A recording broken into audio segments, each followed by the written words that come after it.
Dice, bueno, a cada límite lo imponemos, que imponemos lo acompañamos de una compensación, ¿no? En este sentido de, el ejemplo que da aquí él, sacate el chupeta si puedo entender lo que me decís, ¿no? Chica que tiene que construir su lenguaje, un año. Para que todos entiendan lo que escribís tenés que hacerlo de tal manera, ¿no? Si vamos a jugar al fútbol necesitamos conocer y respetar sus reglas, ¿no? Digo, son frases, digo, que lo que tratan ahí es bueno, de darle un sentido al límite. Y esta es una idea para mí interesante, ¿no? Que la cultura no está dada previamente, se transmite cada vez en cada acto.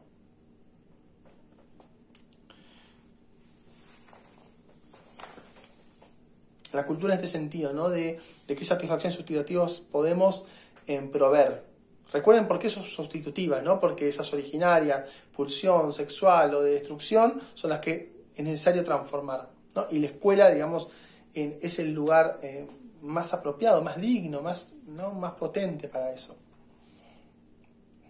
Y dicen, si en lugar de verlos como sin límites, los reconocemos como profunda y dolorosamente limitados, nuestra tarea toma otro sentido. Limitados precisamente de una historia, de una identidad, de un lugar de pertenencia, de lazos afectivos, de un mañana, de un porqué. Y de un para qué vivir en síntesis, limitados de aquellos recursos simbólicos que nos constituyen como sujetos, incluidos en una trama de sentidos sociales. Entonces, ¿por qué limitados? ¿Por qué dice de sin límites a limitados? No limitados en el sentido de porque no les da, sino porque están en proceso de aprendizaje. En proceso de aprendizaje también cultural. Los niños, los adolescentes, están en proceso de aprendizaje de cómo lidiar con los límites que impone la cultura. Entonces me parece interesante, ¿no? Por eso el título, ¿no? De sin límites a limitados tiene que ver con eso, ¿no? Están limitados porque están construyendo una historia, una identidad, recién están terminando de construir esa historia, esa identidad, lazos afectivos, un proyecto, ¿no? ¿Qué van a hacer? ¿Qué quieren hacer? Son todas preguntas que se empiezan a aparecer más fuertemente en la adolescencia y ahí es donde uno ensaya y se equivoca, ¿no? Permanentemente el adolescente hace eso.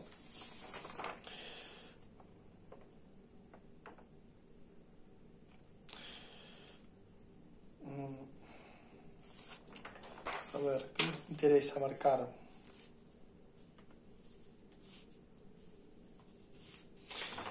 Dice algo interesante, ¿no?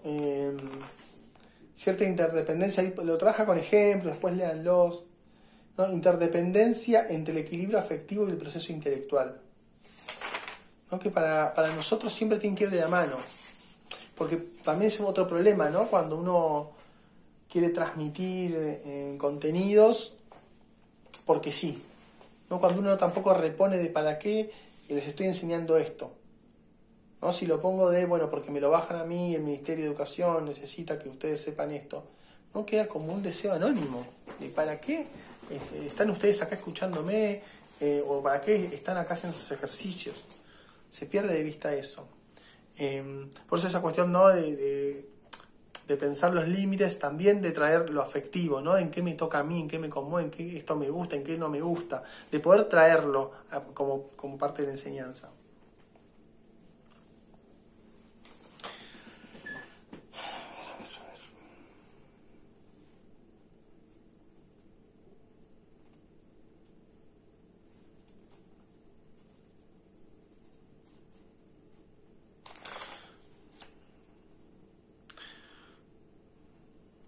Bueno, acá, ¿no? Hay una reflexión en relación a las familias, de cómo traerlas, el lugar de la escuela actual, que también tiene que ver, ¿no? Con cómo construir un diálogo que a veces parece tan quebrado entre las autoridades y las familias, ¿no? Y a veces, ¿no? Con esos ejemplos son muy injustos esos, por eso es un problema de los medios, ¿no? Entonces hay un gran problema. Uno les termina haciendo caso, ¿no? Y uno cuando piensa las familias y las escuelas, ¿qué se imagina? Las familias quejosas, las familias violentas, ¿no? Ponen esos ejemplos donde el padre que fue a agarrar a trompadas a la maestra, entonces ahora los pibes no respetan los límites porque las familias no respetan los límites. Uno empieza a hacer como toda una construcción y uno mismo empieza a generar el propio enemigo, ¿no? Y a veces hasta los directores transmiten, ¿no? Esta idea de, bueno, no te metas con la familia hasta ahí, porque después te van a venir a pedir más, ¿no? Hasta se empieza a generar esa rivalidad. Y que cuando uno trabaja, digamos, ¿no? Yo también lo digo como papá de una niña que va a escuela pública, y si bien hay alguna madre, padre que está en esto de, bueno, quejarse por alguna cuestión, en general no está esa saña, ¿no? O yo lo que por lo menos percibo en la escuela pública, sé que yo, por ejemplo, un ejemplo personal, ¿no? Yo vivo en Capital Federal, en Villa Crespo, clase media, en Salita de 1 y Salita de 2 es un colegio privado, un jardincito maternal privado, mi hija, ¿no? Y todos los padres empezaron, ¿no?, a generar esta cosa de que como la peligrosidad con la que iban a estar trabajando, porque iban a trabajar con la bandina. Entonces empezaron Salita de, esto fue en Quilombo, fue en Salita de 2, que se iban a tragarle a la bandina, que no sé qué, como que empezaron, por ejemplo, ¿no? O con este instrumento, ¿no? Empezaron como esto, a criticar la forma de enseñanza. Y tuvimos una reunión y la directora, la maestra nos explicó por qué trabajaban así, que ellos trabajaban así hace muchos años, ¿no? Y uno puede decir, bueno, ahí sí yo noté el problema, ¿no?, de la familia, como estar cuestionando el saber del docente. Distinto es pedir una reunión porque estás preocupado por esta situación, es una cosa. Ahora empezar, ¿no?, es los grupos de WhatsApp donde se empieza a armar toda una polvareda, bueno, eso sí es un problema, ¿no? Y que bueno, hay que darse alguna muñeca para lograr con que poquitas familias, podemos decir, no empiezan a contaminar de queja al resto.